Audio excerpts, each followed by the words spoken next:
In StarClan, all the dead people claim their favorite characters before anyone else can. If you also use Feathertail as your avatar, I'm reporting you, says Oakheart. Bluestar's ghost jumps Brambleclaw in his sleep and gives him an invitation to the Warrior Cat's ball. Brambleclaw disregards this as a nonsense dream in a universe where dreams literally always mean something. Meanwhile, it's been 8 months since Dried Leaf and Mountain Dew Code Red were born, and now they're pretty princesses of ThunderClan. Scrollpaw and Brambleclaw don't get along at all because they're both stubborn know-it-alls with more pride than water in their bodies. Leafpaw, who is literally made of air and daintiness despite having 2 bulky parents, is training to be a doctor to keep the power in the family. Everyone puts extra emphasis on how terrible badgers are. At the gathering, the cats are all very bothered by the fact that RiverClan has taken in 2 rogues, never mind the fact that ShadowClan and ThunderClan have done the same thing in recent memory. They're even more bothered that Mothwing wants to be a medicine cat. I won't let her do it until God tells me I can, says Mudfur. Just as Leafpaw is about to meet her sexy new friend, the chapter decides it's about Brambleclaw now. I could beat you up right now if I wanted to, says a voice behind Brambleclaw. It's Tawnypelt! Hooray! Tawnypelt and Brambleclaw realize that they had the same dream. Whoa!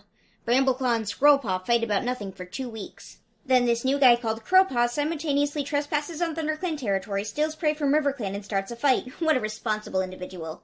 Brambleclaw sneaks out to RSVP the ball in the new moon, and Scrollpaw follows him. There is no escape from Scrollpaw. The other cats are Tawnypelt, Crowpaw, and Feathertail, who says she's taking Stormfur as her date. Call it a +1, says Tawnypelt. Brambleclaw is a stubborn Firestar wannabe. Scrollpaw is a spoiled pest, made all the more frustrating by the fact she's usually right. Stormfur and Feathertail are basically male and female versions of the same generic level-headed character. Crowpaw is absurdly rash, angry, and defensive. Tawnypelt is sassy and surprisingly analytical. Now that all the other cats have met, nothing happens. Leafpaw uses her special sister telepathy abilities to find out if or not Scrollpaw is being naughty at any given point. Brambleclaw has a nightmare about going to the beach. Beaches are real, says Ravenpaw, traumatizing him. Then Brambleclaw tells Ravenpaw about all of his dreams because he's just that approachable. Then Little Tigerstar gathers up all the other clones and Crowpaw to tell them that their destiny is to have the ball at the beach. None of them believe him, but they agree to go anyways. Then Cinderpelt receives a prophecy. Firestar and Tigerstar are totally going out. Because of this, Scrollpaw is no longer allowed to talk to Brambleclaw. Scrollpaw gets stuck in a bush, and then Brambleclaw trips and all of his secret plans to leave spill out of his pockets.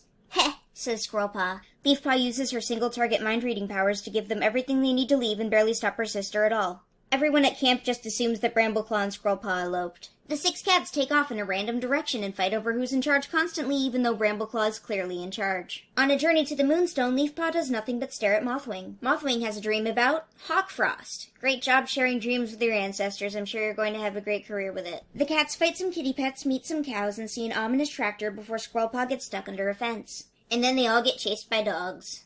An old man offers to help them. Please go away, old man, says everyone. They follow Purdy anyways. Purdy has them all fish from somebody's expensive koi pond. Then he has them all eat meow mix. Then he gives them all indigestion. Everyone loves Purdy, except for Crowpaw. Everyone also doesn't care for Crowpaw's opinions, except for Crowpaw. Then Purdy leads all of them into a rat's nest. Good, strong, handsome old Purdy. Tawnypelt takes heavy damage.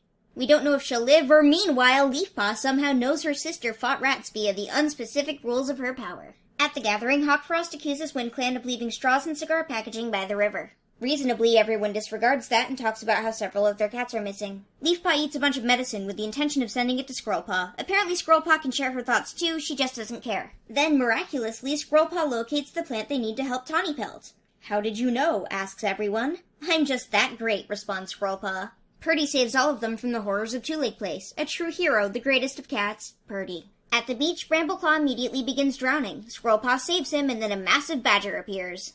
The badger informs them that there never was a warrior cat ball, and it was all an elaborate trick with the intention of everyone getting over their badger prejudice. Oh, and also, they need to leave the forest because the tractors are going to come and go to war with the cats.